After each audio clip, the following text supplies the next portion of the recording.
It's cozy season, and nothing compares to wrapping yourself in a Minky Couture blanket. Luxuriously soft, perfectly warm, thoughtfully made.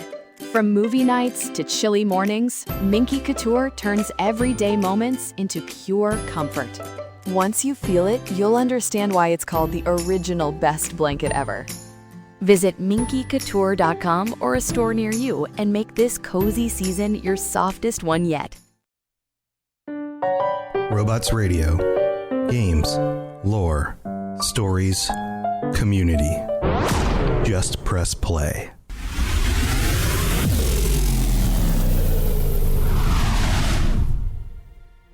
Welcome to the Fallout Lorecast, the podcast that explores the boundaries of our knowledge about the world of Fallout. I hope if you've been listening to the show for a while, one of the things that you have realized that I try to do is to give everything a fair shake. I try not to jump to extremes and assume the best or the worst of anything.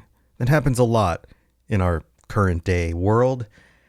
But what doesn't happen a lot is actually kind of just taking stock of the way something is and looking at it on a nuanced, critical level.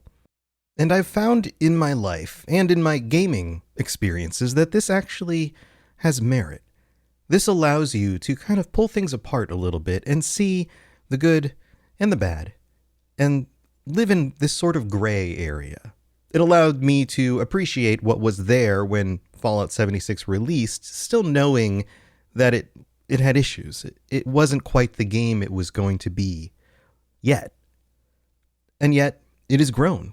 In the years since its release, it has expanded, and they've added a lot of extra content. But there's one thing in particular that has really come to mind recently when jumping back in and playing the game a lot through this holiday event with the Spooky Scorched and all of that. In between hunting down Spooky Scorched and playing Trick or Treat with the other Wastelanders and Vault Dwellers out there, I also experienced some more of the quest lines and the events and some of the things that I just hadn't done yet before. The expeditions haven't always been the most popular part of the game, but going back and playing through them again and paying attention to the conversations and the characters helped me realize something. One of the things that Fallout 76 has done well from the very beginning is something that is fundamental to what Fallout is. That thing is the establishment of factions. And not just the factions that we know about, the classic Fallout factions like the Brotherhood or the Enclave, but new factions. New groups of individuals with different motivations and ways of surviving in the wasteland, with different values and goals. In the expeditions to Atlantic City, you actually come across 3 new factions.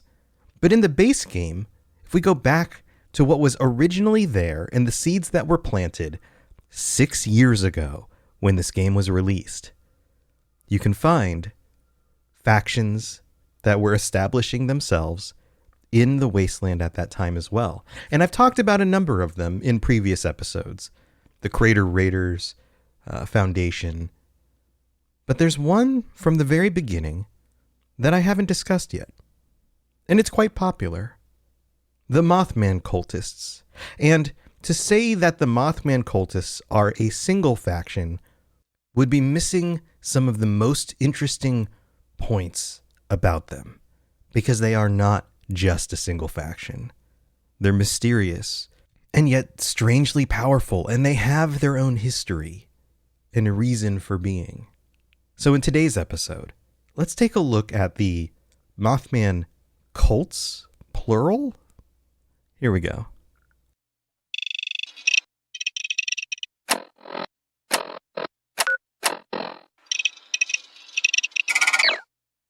So if you're not up to speed with the Mothman and what the Mothman might be, the origins of the Mothman myth in Appalachia and some other locations, go back and listen to, I think there's definitely one episode, but I think there may be 2 episodes where we've even kind of taken that on a little bit. Dave Chaffins and I talked about that in a lot of detail a while back. But we didn't talk about the cults that formed around this mysterious creature. The origins of these cults go all the way back to before the bombs dropped, back to a time where the Mothman cultists were much more like you would assume them to be in our world today. People who are mysteriously intrigued, we'll call it, by a cryptid. People who decide that they're going to investigate and try to contact this cryptid. People who spend a lot of their time thinking and believing the things that they've read in stories told to the media or in movies, modern day fairy tales. And the cultists worship this character and gather in order to be a group, kind of bonded by their mutual interest, we'll call it. And they do so at the Mothman Museum, down in the basement. And they were doing this regularly before the bombs dropped. But things changed in October of 2077. 2 days before the bombs dropped, on October 21st, 2077, the cultists gathered in this basement, and they held a church service, as they like to call it, trying to summon the Mothman. They believed that, much like our current day mythology of this creature, that the Mothman might warn them of coming danger. They had a sense that something was up. This was just 2 days before the bombs dropped. Now, there's one member, Brother Charles, who believed he had seen the Mothman on the edges of his senses. It's this kind of language that they love, right? It's like pictures of Bigfoot. If it's not blurry, or a UFO, if it's not blurry, then it's not really a good picture. It's that sort of thing. On the edges of Brother Charles' senses, he believed that he was being delivered a message of great danger, an omen communicated to him, the preacher of this congregation. That same day, he summoned the followers again for a second, and they called it a mass, much like Catholics do. He read the sermon titled Impending Doom. And this is what it said. The all-knowing Mothman has been summoned forth. Though we were not all so lucky as to notice it, Brother Charles saw the Mothman appear out of the corner of his eye and heard whispers of impending disaster. But as quickly as he appeared, our Savior was gone. The Mothman showed visions of terrible floods to occur tomorrow. The only way to survive, he says, is to find high ground or be swept away. Our brothers and sisters will be warned. Those who scoff at us and turn away from the way of the Mothman shall perish for their foolish disregard, while we gather on the rooftops to praise the coming of the raging waters in the early dawn light. Now, strangely enough, in the future of Appalachia, there would be a flood, and there was impending doom. Just 2 days from that second sermon, the bombs would drop. And yet, this congregation did not seek the high ground.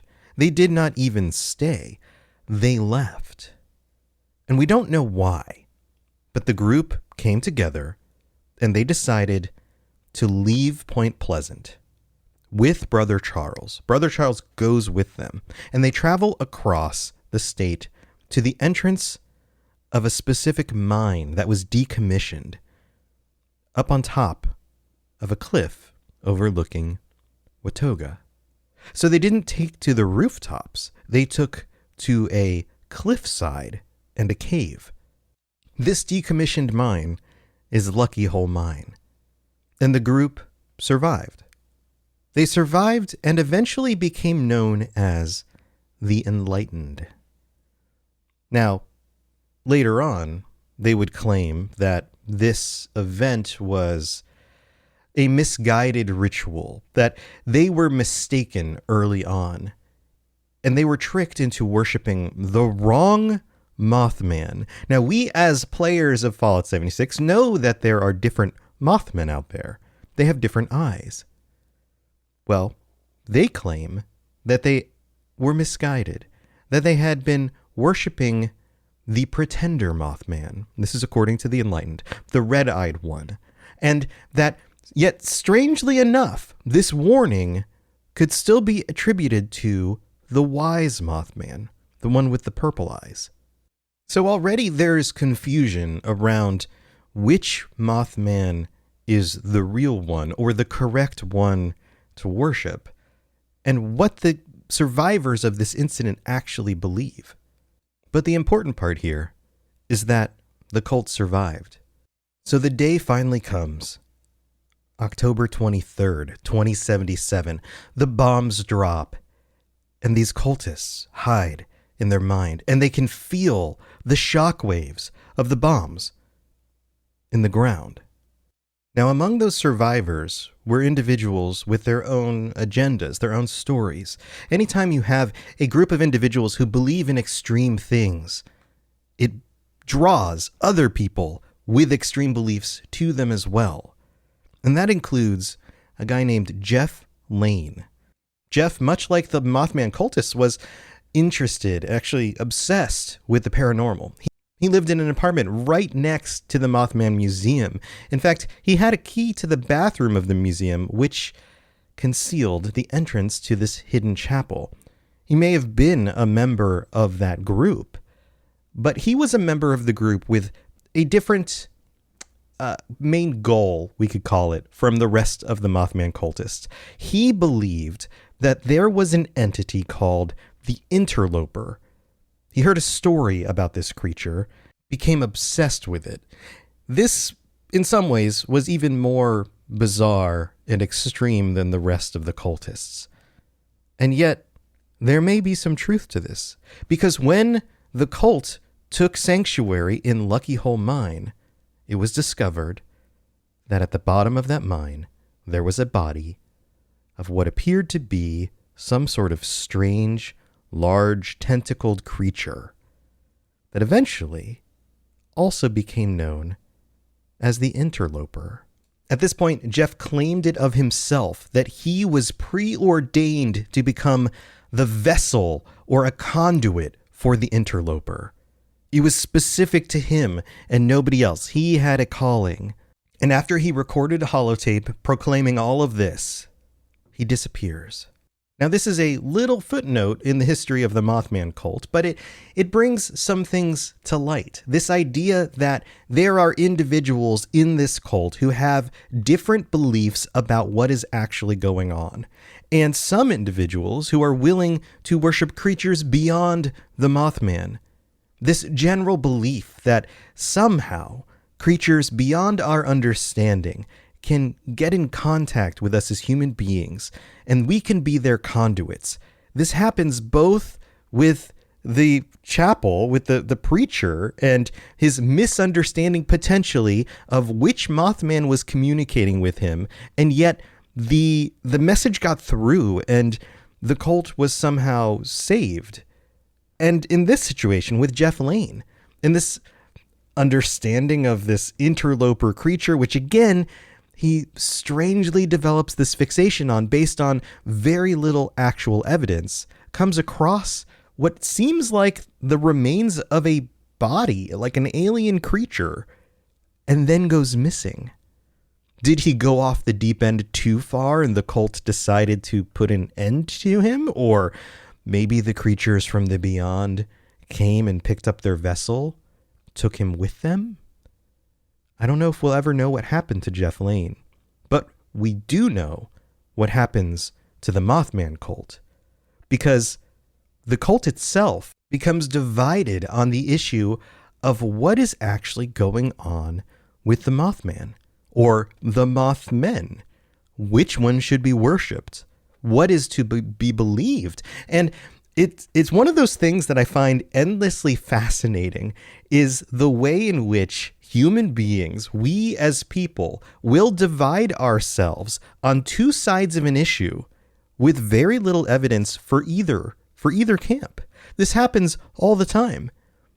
Group A believes This set of beliefs, based on very little actual evidence, just this idea that information was passed down by somebody that they trusted, or they read it in a book, and that's a holy book, or that's a special book written by an individual, and they don't actually investigate this, or even when they do, they don't come across any real hard facts. It's just all beliefs, which means as soon as anybody in that group decides to interpret those beliefs in a different way, it creates a schism, a fracture.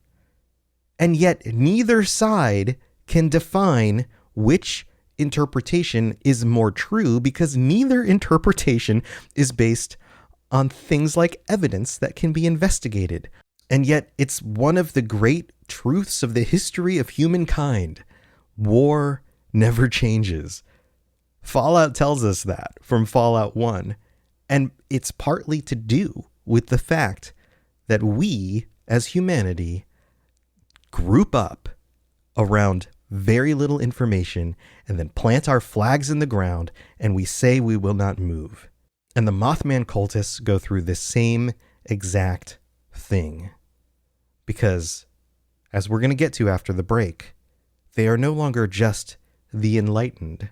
There is now the enlightened and the followers of the winged one.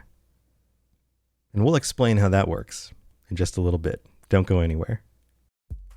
It's time for that spring reset. I'm taking a look at everything in my closet and figuring out that, oh no, this absolutely needs to go. And it's about time I replace things so that my clothes aren't older than my 15-year-old. Now you might think that they lasted that long because they were well made, but no, they're in terrible condition. Unlike the new jeans I just got from Quince. Jeans have always been my personal go-to because you can kind of wear them for lots of different things, but maybe they're not your thing. Maybe you're looking for, 100% European linen with insanely soft flow knit activewear fabric. It's definitely getting warmer, and their flow knit activewear is moisture wicking, anti-odor, and soft enough that you'll actually want to wear it every day. So pick out what you want. You can't go wrong because they have prices 50 to 60% less than similar brands. And like I said before, they are high quality. I continue to wear their clothes all the time, and I know that these new jeans are going to last me a lot better than the other things in my wardrobe. And on top of it, they look great. They're so comfortable. And I spent just as much on the jeans that I am now cleaning out of my wardrobe. So if you're looking for something better, just all around better, go check out Quince. So go do it right now. Refresh your wardrobe with Quince. Go to quince.com/falloutlore for free shipping and 365-day returns. Now available in Canada too. Go to quince.com/falloutlore for free shipping and 365-day returns. Quince.com/falloutlore. It's cozy season, and nothing compares to wrapping yourself in a minky couture blanket. Luxuriously soft, perfectly warm, thoughtfully made. From movie nights to chilly mornings, Minky Couture turns everyday moments into pure comfort. Once you feel it, you'll understand why it's called the original best blanket ever. Visit minkycouture.com or a store near you and make this cozy season your softest one yet. Hello there, old chap. Good to see another of General Atomic's finest, still eager to serve. All right, here we are in the middle of the show, and welcome to our newest patrons, Keith S. and Slappy92. So glad that you are here. Thank you for joining the Patreon, patreon.com/Fallout Lorecast. If you'd like to get ad-free episodes or t-shirts and stickers or join us on patron chats, all of that stuff is available over there. Also, I have to shout out our Sentry bot, @Lane Morton. Thank you so much for your support, and to all 100 of our current patrons, thank you for being here. I really do appreciate it, and I couldn't keep doing this without you. Also, if you'd like to help out in other ways, you can leave a 5-star review on Apple Podcasts. I don't have any new ones to read out this week, but if you leave a review, then chances are I'll read it out next week because it'll pop up on my little feed, and then I'll be able to say thank you. You can also rate the show on Spotify. 5-star reviews are super helpful there, and anywhere else you can rate the show. You can also comment now all over the place on Spotify, so if you want to say good, positive things, that's also helpful. You can share the show with your friends and all of that stuff. You know how this goes. But thank you for being here. Let's get back to the story of the Mothman cults. Here we go. If you have any questions about Nuka World, I'd be delighted to answer them. So let's fast forward a little bit from 2077, another 11 years, to 2088. This is before the events of Fallout 76 opening up. This is only 11 years after the bombs dropped. And yet, the Enlightened are staying in the cave, but some of the cultists begin leaving. They emerge, and they head out to basically every area on the map except for the Cranberry Bog. They have a goal. They are seeking to commune with the forces that they believe dwell in the forest, primarily seeking to commune with the Mothman. Now, there are some things that have happened in the last 11 years. First of all, the bombs dropped. There's a lot of radiation out in the world. There's a lot that has changed as well. Creatures are now roaming the countryside that didn't previously exist due to mutations or experimentation with FEV. And the Mothman that they come across in the wild is something that looks like a giant moth, and it has red eyes. And these cultists believe that this is their Mothman. Now, later on, the Enlightened, as I mentioned before, realized that the red-eyed Mothman is not the same character that they were worshipping years before. They stake their claim on the wise Mothman, the one with the purple eyes, the one that's less likely to attack you in the game. And yet, these cultists, the ones who leave the mine in 2088, follow the red-eyed Mothman. They call themselves the followers of the Winged One.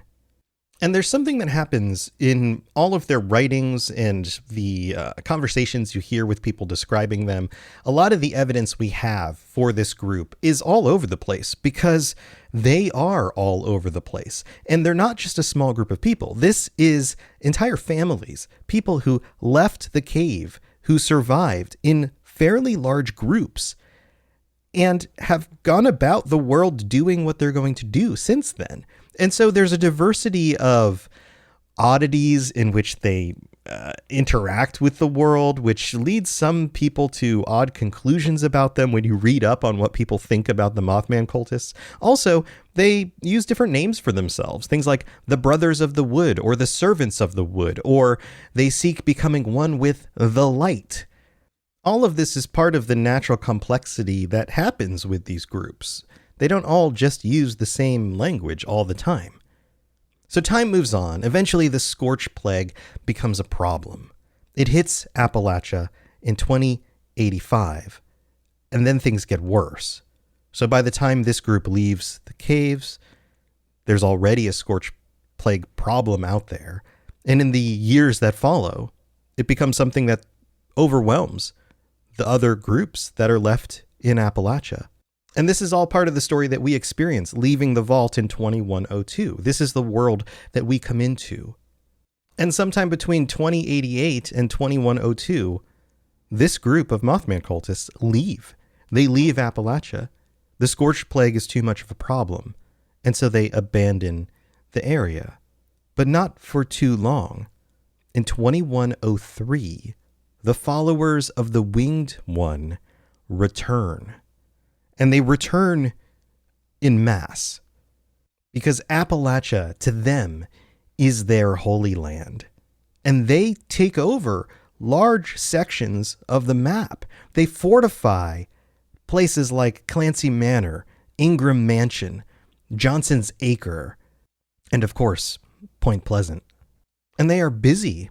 They settle a place called Kanawha Country Cemetery, this church, because they're trying to track down an entomologist, well, a deceased entomologist named Dr. Wallace, because they were interested in his research around moths. And they also set up shrines. You can see campfires and shrines and decorations in many different locations. One that's particularly of note is called Blake's Offering, which is very close to the ruins of the KMAX transmission. This was a student radio station, and one of the hosts there was a conspiracy theorist with interests in the Mothman. You can see that they are still 100% focused on attempting to understand and to worship and to commune with their Mothman, their savior. So what about this other group? We have this one group, the offset group, which is the more violent of the two. Most of the time in the game, when you are fighting members of the Mothman Cult, this is the group that you are fighting. You are not fighting the Enlightened, you're fighting the followers of the Winged One. So what happened to the Enlightened? Well, they stayed in Lucky Hole Mine until they decided it was time to leave. They followed Charles on an exodus. Charles told them of a faraway place, a place where it would be a beacon of safety for them and a home for those that had heard the truth and been enlightened. Now, whether this was because Charles was sure that Appalachia would be dangerous because of some knowledge that was granted to him, or the growing schism with the rest of the Mothman group that would eventually would be the followers of the Winged One was becoming a problem, so he decided to take those who were still loyal to him and leave. I'm not really sure. But leaving is what they did. They left their home and they founded a new church and named it the Lantern. Now, where is the Lantern? We don't really know, but it is a location probably outside of at least the current boundaries of the map. And the idea is that it would serve as a beacon against the ignorance of the world. A beacon for those seeking the true Mothman. And the Enlightened do not take well to the rest of the Mothman cult, at least the ones that are different from them, the ones who follow the Winged One, the ones that they refer to as the dim ones. They think, and are probably right, that following the Red-Eye Mothman is a terrible idea. It's the wise Mothman who's the one that you should follow. Now, is there any real evidence for this in any specific way? Beyond just the claims of, say, their leader, I'm not sure we have any real evidence. What we do have, though, is interesting. The ones who follow the wise Mothman, the Enlightened, are more peaceful. They show back up during an event called the equinox, when supposedly the planets and the stars are aligned, which is a little bit odd because equinox is something that happens twice a year when the length of the days is the same on the equator. It happens in the fall and the spring, and it's not the same as the solstice. The solstice is when it's either the longest day or the shortest day of the year, which happens during the summer or the winter. So how that has anything specific to do with the location of stars and planets doesn't really make sense to me, but it seems to make sense to them. And the idea here is that the Enlightened seem to be the quote-unquote good guys. They seem to be the ones who are more accepting, the ones who are less violent, the ones who want to worship the wise Mothman. And they return for special events every year during the equinox where they worship their Mothman. They summon the wise Mothman, and the followers of the Winged One are the ones who attack them, and we have to defend them during the event. We have to fight back the followers of the Winged One. The followers of the Winged One are also the ones that you find located across the map as enemies in all the different locations. None of those are the Enlightened. So there is a very distinct difference between the two. But what is even more distinct is the fact that the followers of the Winged One work in tandem with Mothman creatures. Red-eyed Mothmen have been seen with them, fighting with them, showing up with them. Now, how they tamed these creatures or communicated with them is a mystery. Also, a mystery when the Enlightened do show up and they succeed in summoning the wise Mothman shows up. They also have figured out how to commune with these creatures. Now, how does that work? I don't know. And what else do they gain from this? Do they actually get wisdom? Are they actually somehow telepathically communicating with these creatures? Are they somehow commanding them or being controlled by them? I'm not sure we'll ever know. And remember that story about the interloper? all of these things have this quality of mystery, this idea of maybe these creatures being somehow connected to something even bigger, something more sinister or mysterious, beyond the understanding of humans. How does that all connect? We talked about it in some of the episodes. In fact, this comes up every October when we're talking spooky stuff, because everybody loves talking about old gods and Cthulhu-esque types of things. But maybe there's a connection there. Maybe the interloper did have something to do with this. Maybe it's not a coincidence that all of the Mothman cultists took refuge in Lucky Hole Mine, where there happened to be the corpse of a mysterious creature. They also worshipped while in that mine. There's remnants there of their sanctuary. Was interacting with a mysterious creature in a location like this for a significant period of time something that changed them? Or is there some sort of actual truth to Brother Charles and what he knew before the bombs even dropped?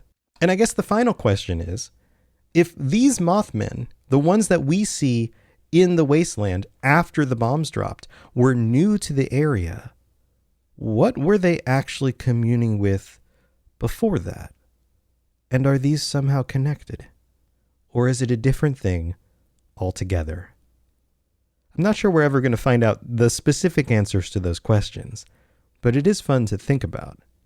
And I'd love to hear your thoughts as well. So please comment on this episode, join our Discord, let me know what you think. I'll be back next week, and until then, the Mothman cultists could always use more in their ranks, so if you're interested, they might let you in. Good luck. To plug into everything else we're doing, check out robotsradio.net. Reach out to me on Twitter at robots_radio. Check out the Robots Radio Rocket Club, where you can join me and a bunch of our other creators creating your podcast, starting a new podcast, or helping your current podcast grow. There's more information about that on robotsradio.net as well. And you can always talk with us and the entire community, over 2,000 people on the Robots Radio Discord. Come join us. We'd love to chat with you. See you guys next time.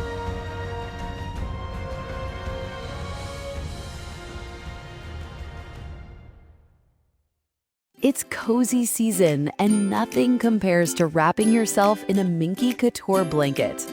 Luxuriously soft, perfectly warm, thoughtfully made. From movie nights to chilly mornings, Minky Couture turns everyday moments into pure comfort. Once you feel it, you'll understand why it's called the original best blanket ever. Visit minkycouture.com or a store near you and make this cozy season your softest one yet.